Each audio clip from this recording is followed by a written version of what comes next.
నటి హనీ రోజ్. ఈమె పేరు చెప్తే చాలు యువత గుండెల్లో గంటలు మోగుతాయి. తెలుగులో చేసింది 2-3 సినిమాలే అయినా స్టార్ హీరోయిన్స్ రేంజ్ క్రేజ్ తెచ్చుకుంది. అందుకు కారణం ఏంటో మీ అందరికీ తెలుసు. ఇదిలా ఉంటే ఈ అమ్మడిని ఒక 60 ఏళ్ల బిజినెస్ మ్యాన్ లైంగికంగా వేధింపులకు గురి చేస్తున్నాడని, రూమ్ కి రమ్మని వెంట పడుతున్నాడని సోషల్ మీడియాలో వెల్లడించింది. అసలు హనీ రోజ్ ని వేధించిన ఆ బిజినెస్ మ్యాన్ ఎవరు? అతనితో ఆమెకి లింక్ ఏంటి? హనీ రోజ్ కి తెలుగులో ఛాన్సులు ఎందుకు రావట్లేదు? ఆ స్టార్ హీరో వల్లే హనీ రోజ్ సినిమాల్లో ఎదగలేకపోయిందా? బాలకృష్ణకి హనీ రోజ్ కి ఉన్న సంబంధం ఏంటి అనే నమ్మలేని నిజాలు ఈ వీడియోలో తెలుసుకుందాం. హనీ రోజ్ వర్గిసి అలియాస్ హనీ రోజ్. ఈమె 1987 సెప్టెంబర్ 5న కేరళలోని మూలమట్టల్లో ఒక క్రిస్టియన్ ఫ్యామిలీలో జన్మించింది. తండ్రి థామస్, తల్లి రోజ్. ఇక వీరికి హనీ రోజ్ ఏకైక సంతానం కావడంతో ఆమెను చిన్నప్పటి నుంచి చాలా గారాబంగా పెంచారు. ఇదిలా ఉంటే హనీ రోజ్ తండ్రి నర్సరీని రన్ చేస్తూ ఉంటే తల్లి కూడా భర్తకి చేదోడు వాదోడుగా ఉండేది. ఇక హనీ రోజ్ తన స్కూల్ని మూలమట్టంలోని సాక్రెడ్ హార్ట్ ఇంగ్లీష్ మీడియం స్కూల్లో చదివింది. చదువులో అంతంత మాత్రమే ఉన్న హనీ రోజ్ కి చిన్నప్పటి నుండి యాక్టింగ్, మోడలింగ్ పై ఎక్కువ ఇంట్రెస్ట్ ఉండేది. అలా తను ఇంటర్ పూర్తవగానే తల్లిదండ్రులు కూడా ఆమెకి సపోర్ట్ చేయడంతో హనీ రోజ్ సినిమాల్లో ట్రై చేయటం మొదలుపెట్టింది. ఇక అలా ట్రై చేస్తున్నప్పుడే వినయన్ అనే డైరెక్టర్ కొత్త వాళ్లతో బాయ్ ఫ్రెండ్ అనే మూవీని ప్లాన్ చేస్తున్నాడని, అందులో హీరోయిన్ కోసం ఆడిషన్ ని కూడా నిర్వహించాడని తెలుసుకున్న హనీ రోజ్ ఆడిషన్ లో పాల్గొంది. ఇక అలా ఈమె యాక్టింగ్ అందంత మాత్రమే ఉన్న లుక్స్ చాలా ఫ్రెష్ గా ఉండడంతో సెకండ్ హీరోయిన్ గా హనీ రోజ్ ని సెలెక్ట్ చేశారు.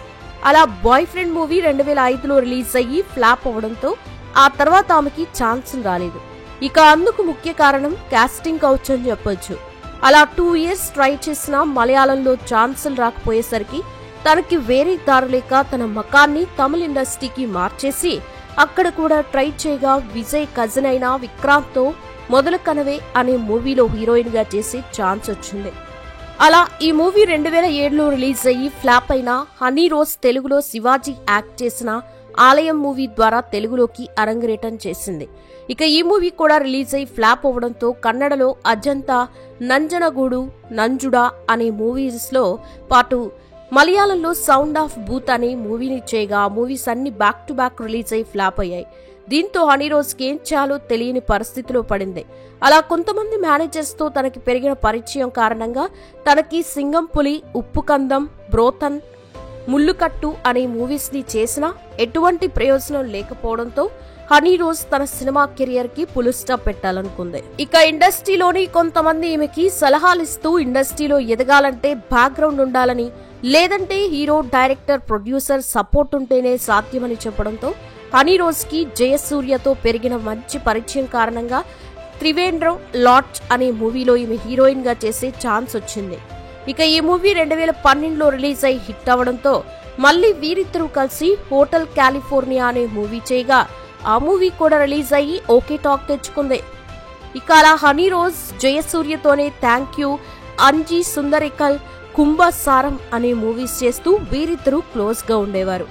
కానీ ఎప్పుడైతే జయసూర్యకి రమ్యా నంబియార్ తో మంచి పరిచయం ఏర్పడిందో అప్పటి నుండి తను హనీ రోజ్ కి సపోర్ట్ చేయడం మానేశాడు. అయినా అదంతా పట్టించుకొని హనీ రోజ్ తనకి ఇండస్ట్రీలో పెరిగిన మంచి కాంటాక్ట్స్ ద్వారా మమ్ముట్టితో దైవతింతే, సొంతకి టెస్ట్ లేడీస్ మ్యాన్ అయిన దిలీప్ తో రింగ్ మాస్టర్, ఫహద్ ఫాజిల్ తో 1/2 చేసిన అన్ని మూవీస్ రిలీజ్ అయి ఫ్లాప్ అయ్యాయి.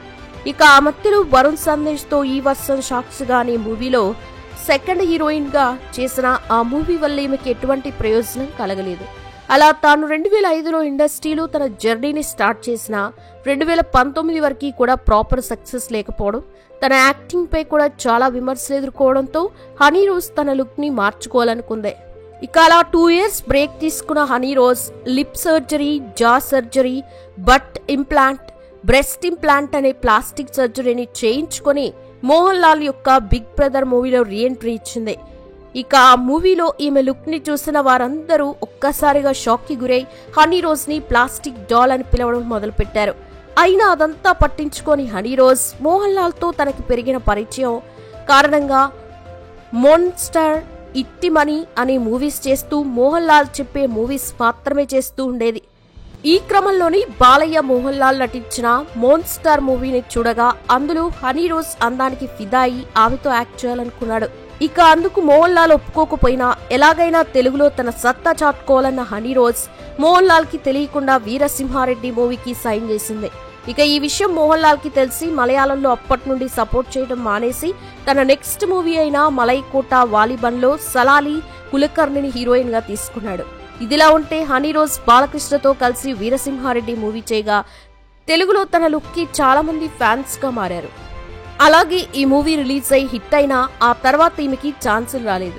ఎందుకంటే హనీ రోజ్ ఇండస్ట్రీకి వచ్చి 16 ఏళ్ళు అవ్వడం, ఇప్పుడున్న కాంపిటీషన్ లో రష్మిక, శ్రీలీల, కృతి శెట్టి లాంటి యంగ్ హీరోయిన్లనే సీనియర్ హీరోలు కూడా కోరుకుంటున్నారు. కాబట్టి ఎంత అందంగా ఉన్నా సీనియర్ హీరోయిన్ అయిన హనీ రోజ్ ని క్యాస్ట్ చేసేందుకు ఎవరూ ఇంట్రెస్ట్ చూపించట్లేదు. ఇక హనీ రోజ్ కి వీరసింహారెడ్డి మూవీ ద్వారా వచ్చిన నేమ్ అండ్ ఫేమ్ తో షాప్ ఓపెనింగ్స్ కి, ఫారిన్ ఈవెంట్స్ కి వెళ్తూ వాటికి సంబంధించిన ఫోటోలని సోషల్ మీడియాలో అప్లోడ్ చేస్తూ బిజీగా ఉంటుంది. ఇక ఈ క్రమంలోనే ఇంటర్నేషనల్ లెవెల్లో ఫేమస్ అయిన Chemmanur gold jewellery owner Devassy కుట్టి అలియాస్ బాబీ చెమ్మనూరు 1964 మే 26న కేరళలోని త్రిశూర్లో జన్మించాడు. ఇక ఇతని ఫ్యామిలీ 1963 నుండి జ్యువెలరీ బిజినెస్ ని రన్ చేస్తున్నారు. ఇదిలా ఉంటే ఎప్పుడైతే వారసత్వంగా వస్తున్న బిజినెస్ ని బాబీ టేక్ ఓవర్ చేసుకున్నాడో అప్పటి నుండి ఆ బిజినెస్ ని ఇంటర్నేషనల్ లెవెల్లో గ్రో చేయాలనుకున్నాడు. అలా అర్జెంటీనా ఫుట్బాలర్ అయిన డీగో మారడోనాని ఇండియాకి తీసుకొచ్చి తన బిజినెస్ కి మోడల్ గా పెట్టి ప్రమోషన్ చేయడంతో అప్పట్లో ఈ విషయం హాట్ టాపిక్ గా మారింది. అంతేకాకుండా తన జ్యువెలరీ షోరూమ్ ని Dubai, Kuwait, Malaysia, US, India అని ఇప్పటివరకు 250 షోరూంలను ఓపెన్ చేశాడు. అంతేకాకుండా ఆక్సిజన్ రిసార్ట్ అని 1000 ఎకరాల్లో దుబాయ్, శ్రీలంక, లండన్ లో రన్ చేస్తూ textiles, construction, real estate business ని కూడా చేస్తూ 50,000 కోట్ల రూపాయల నెట్వర్క్ ని కలిగి ఉండడం గమనార్హం. ఇక ఆ మధ్యలో 100 మంది పేదవారికి ఇల్లు కట్టించడంతో బాబీ పాలిటిక్స్ కి వస్తున్నాడని అందరూ అనుకున్నారు. కానీ వాటిపై ఇంట్రెస్ట్ లేని బాబీ బిజినెస్ లో బిజీగా ఉంటూ తన జ్యువెలరీ షోరూమ్స్ కి బాంబే, మలయాళం హీరోయిన్లని మోడల్స్ గా పెట్టి వారితో చాలా క్లోజ్ గా ఉండేవాడు అనే టాక్ కూడా ఉంది. ఇక ఈ క్రమంలోనే పెరంబరలో మరో షోరూమ్ ని ఓపెన్ చేసేందుకు ప్లాన్ చేసి అందుకు చీఫ్ గెస్ట్ గా హనీ రోజ్ ని పిలవడం జరిగింది. అలా 2022 ఏప్రిల్ 10న హనీ రోజ్ ఆ షోరూమ్ ఓపెనింగ్ కి వెళ్ళగా అప్పటి నుండి బాబీతో స్నేహంగా ఉంటూ అతని బ్రాండ్ కి ప్రింట్ షూట్ చేస్తూ క్లోజ్ గా ఉండేది. దీంతో 60 ఏళ్ల బాబీ హనీ రోజ్ కి ఇల్లు, కారు కూడా గిఫ్ట్ గా ఇవ్వడంతో వీరి మధ్య ఏదో జరుగుతుందని అందరూ అనుకున్నారు. అంతేకాకుండా బాబీ హనీ రోజ్ కి సంబంధించిన అన్ని విషయాల్లో ఇన్వాల్వ్ అవుతూ ఏం చేయాలో ఏం చేయకూడదో అయితే అతనే డిసైడ్ చేసేవాడు. ఇక అలా సినిమా విషయాల్లో తన ఇన్వాల్వ్మెంట్ ఎక్కువగా ఉండడంతో హనీ రోజ్ తనతో ఉన్న రిలేషన్ కి ఫుల్ స్టాప్ పెట్టాలనుకుంది. కానీ బాబీ మాత్రం అదంతా పట్టించుకోకుండా ఆమె ఇంటి బయట కొంతమందిని కాపలాగా పెట్టి తన ఇంటికి ఎవరొస్తున్నారు, ఆమె ఎక్కడికి వెళ్తుందనే విషయాన్ని తెలుసుకుంటూ తనపై లైంగికంగా కూడా దౌర్జన్యం చేస్తూ ఉండేవాడు. అలా 2 సంవత్సరాల నుండి బాబీ టార్చర్ ని భరించుకుంటూ వచ్చిన హనీ రోజ్ ఇప్పుడు తట్టుకోలేక తన సోషల్ మీడియాలో అతని పేరుని మెన్షన్ చేయకుండా ఒక పోస్ట్ పెడుతూ తనని ఒక వ్యక్తి కావాలని అవమానిస్తున్నాడని, ఎక్కడికెళ్లినా వెంబడిస్తూ లైంగికంగా వేధిస్తున్నాడని చెప్పడంతో ఈమెకి మలయాళం ఫిలిం ఇండస్ట్రీ సపోర్ట్ చేయడం మొదలుపెట్టింది. అంతేకాకుండా బాలకృష్ణ కూడా తన మద్దతు పలకడంతో హనీ రోజ్ జనవరి 7న ఏడీజీపీ అయిన మనోజ్ అబ్రహం ని కలిసి బాబీ పైన లైంగిక వేధింపుల కేసులు పెడుతూ సోషల్ మీడియాలో బాబీ అపాయింట్ చేసిన కొంతమంది హనీ రోజ్ ని ట్రోల్ చేస్తూ ఆమె గురించి తప్పుగా కామెంట్స్ చేయడంతో ఆ 20 మందిపై కూడా కంప్లైంట్ ఇవ్వడంతో ఈ ఇష్యూ ఇప్పుడు అన్ని చోట్ల హల్చల్ అవుతుంది. అసలు ఇష్యూపై మీరేమనుకుంటున్నారు? మీ అభిప్రాయాన్ని కామెంట్ సెక్షన్ లో తప్పకుండా తెలియజేయండి. వీడియో నచ్చితే లైక్ చేయండి, షేర్ చేయండి, ఛానల్ ని సబ్స్క్రైబ్ చేసుకోండి. Thanks for watching.